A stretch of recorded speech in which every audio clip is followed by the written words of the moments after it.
Hello guys, तो आज मैं आपको एडवर्टाइजिंग पढ़ा देती हूँ और जल्दी ही मैं ना मार्केटिंग के भी नोट्स अपलोड कर दूँगी जो बहुत ही शॉर्ट और कॉन्टैक्ट वे में होंगे, तो जिसे आप बहुत आसानी से याद कर पाएँगे।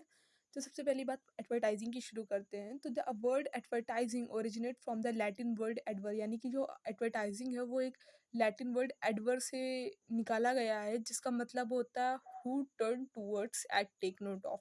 तो ये बेसिकली आपको याद ही करना पड़ेगा, हु टर्न टूवर्ड्स यानी कि जो आगे बढ़ता है, एंड टेक नोट ऑफ, और एक तरीके का टेक नोट ऑफ। ओके, तो इसको मैं क्या ही एक्सप्लेन करूँ, ये तो आप खुद ही समझ लोगे। चलो आगे पढ़ते हैं। The visual and verbal commercial message there are part of advertising are intended to attract attention and produce some response by the user. ये एक तरीके का विजुअल यानी कि देखने योग्य और वर्बल यानी कि बोलने योग्य कमर्शियल मैसेज होता है, जो कि पार्ट होता है एडवर्टाइज़मेंट का, जिससे आप अटेंशन अट्रैक्ट करते हो अपने जो आपके कंज्यूमर्स होते हैं, जो आपके कस्टमर्स होते हैं, जो कि उनका, और किसकी तरफ, जो भी आप प्रोड्यूस कर रहे होते हो, किसी पार्टिकुलर प्रोडक्ट की तरफ या किसी पार्टिकुलर सर्विस की तरफ। डेफिनेशन भी मैंने लिख रखी है। Any paid form of non personal presentation and promotion of ideas, goods and service by an identified sponsor. कोई भी तरीके का आपका नॉन पर्सनल प्रेजेंटेशन और प्रमोशन ऑफ आइडियाज़, आप किसी भी तरीके का आप आइडिया प्रमोट कर रहे हो, गुड्स और सर्विस प्रमोट कर रहे हो, किसी एक आइडेंटिफाइड स्पॉन्सर की तरफ से। Advertising is non personal communication. Advertising एक तरीके की नॉन पर्सनल कम्युनिकेशन है, जिसमें आप खुद के बारे में नहीं बताते हो, किसी एक पार्टिकुलर प्रोडक्ट के बारे में ही बताते हो।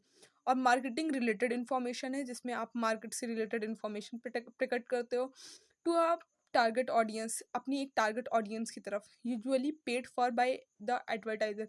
बेसिकली जो क्या होता है, एडवर्टाइजमेंट होता है वो आपका एडवर्टाइजर कि जैसे मैं किसी भी कंपनी की मालिक हूँ, तो डेफ़िनेटली अगर मैं किसी भी तरीके के ब्रांड एम्बेसडर को या किसी भी तरीके के किसी भी चीज़ को अगर मैं वो करूँगी कि मेरे मेरा चीज़ प्रमोट करो, तो definitely I will pay you, right? तो it was a paid form of communication. बिना पेड फॉर्म के तो कोई एडवर्टाइज़मेंट होता ही नहीं है, ठीक है?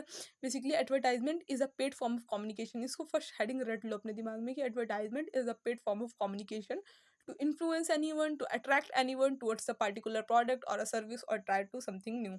ठीक है, तो ये आपका एक तरीके से एडवर्टाइजमेंट हो जाता है।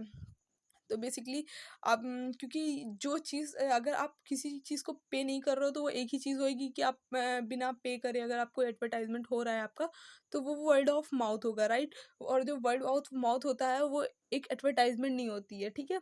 वो तो एक तरीके का, अगर आपका प्रोडक्ट अच्छा हुआ तो वो तो होएगा ही। चलो नेक्स्ट आगे बढ़ते हैं। एडवर्टाइजमेंट मैंने बता दिया है। ये मास मीडिया आपके एक ही टाइम पे क्या करता है, बहुत ही वाइडर ऑडियंस जो होती है, रीचेस में वाइडर पीपल वेरी ईज़िली, बहुत ही आसानी से बहुत बड़ी ऑडियंस को कवर कर लेता है, ठीक है? In order to reach specific objective, जो भी आपका ऑब्जेक्टिव होता है स्पॉन्सर का वो। तो ये एक तरीके से ये डेफिनेशन दी गई है जॉन ए बर्नेट के हिसाब से। फ्रैंक प्रेसबरी ने भी एक आपको डेफिनेशन दी हुई है, advertisement is a printed return oral and illustrated art of selling. Advertisement क्या है? प्रिंटेड, रिटर्न, ओरल और इलस्ट्रेटेड आर्ट ऑफ सेलिंग, ठीक है? तो ये आपका एडवर्टाइजमेंट है।